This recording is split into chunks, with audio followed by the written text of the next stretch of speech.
Radio Chaithanpur FM jale khat poili megar thaki panong ki pongkha paiti program hi tu jingkar paiti program ngai hi tu te ting ting jingkar pha tunia paiti program hunai hun jat ding da na hi le pathian phanala BYFV mun hoite apani ni ngai hi ding ama sapenin amen hong paita in to pa jesu chi lai ngai ding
Hello, hello. Mi piti kya nga kizak sakna poimo thupwan. Novel coronavirus COVID-19 ma ni le midang kivending dan yaibang ahiding hiding te nakhot sabon le tuin sop kyang gi ge in alcohol based hand sanitizer le zat the hi nakhot mit amo in siang ma le sop mun a hoi pen pen a hi khu hiam ha chia hiam hun chianga romol handkerchief a hi kele tissue paper a inak le kam hom di a hi tissue zat sa te nin boma pai pa di a hi khosik na khaksa khuan om le doctor ki en sak pa in nakam le nanak tuamin mi pi ki khopna a hi thei tanin tel lo a hoi hi loading te khosik khu chi te anei le mi to ki ha nai lo a hoi namit nak kam te khut sil lawin khoi ken mi pi laka chil siat lo a hoi yai bang kigin mo na na nei le district hospital zwanin a hi kele phone number 0385 2411668 0385 2411668 helpline a le kan the hi hello hello mi piti kyanga kizak sakna thupwan novel coronavirus COVID-19 ma ni le midang te kiven ding dan yaibang a hi ding te nakhot sabon le tuin sop siang gi ge in alcohol based hand sanitizer le zat the hi nakhot mit amo in siang ma le sop mun a hoi pen a hi khu hiam ha chia hiam hun chianga romol a hi keile tissue paper a inak le kam hom ding a hi tissue zat sa te nin boma pai pa di a hi khosik na khaksa khuan na om le doctor ki en sak pa in nakam le nanak tuamin mi pi ki khopna a hi thei tan in tel lo a hoi hi loading te khosik khu chi ten anei le mi to ki ha nai lo a hoi namit nak kam te khut sil lawin khoi ken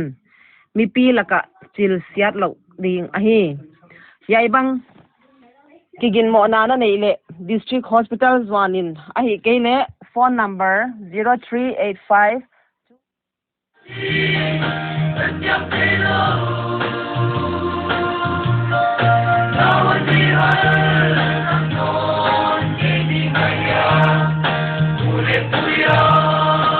Now,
All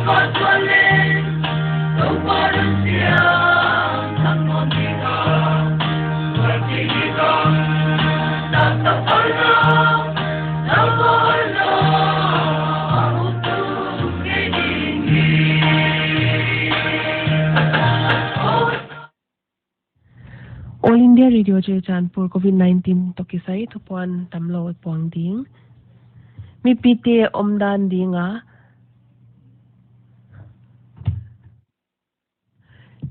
Mi pite damna dinga matonga pang doctor nurse le dang te poimo na le ki pumpiak na iphok thak ding hi. Nan le sat si le hin kala na sem ahi manun thupi in pa ta khwayo hi. Tu hun kya hi lawin hun tenga amaute poimo hi manun ke hi thei banga chi ngai to in idam na dinga na sem mi te ki thwa pi in han thon gi ge ni hoi bana COVID-19 to ki sai ki vending dan tang pi te ipong ki ding mi pi ki pum khom na mun te a pai ken muk mai tom na face mask jang gi ge in mi to ki chi bai lo dinga hi tui lum don gol khwa chi te chin dan in nei som ni sabun le tui jangin na khut sil gi ge in atopin pathian muang kom le pilwang takin khosa in mimal panthe na le sian thona ngai poimo ilan ki kem bitin tuna pathian phanala BYFV mun hoi EBCC te apani ni ngai zamding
All India Radio Chan Punita Lam Danga Lekimin Paite Program Huna V Pum Khantang Apan Le BYF Hebron EBCC Tiapan Pathan Panalang and Poita King Iding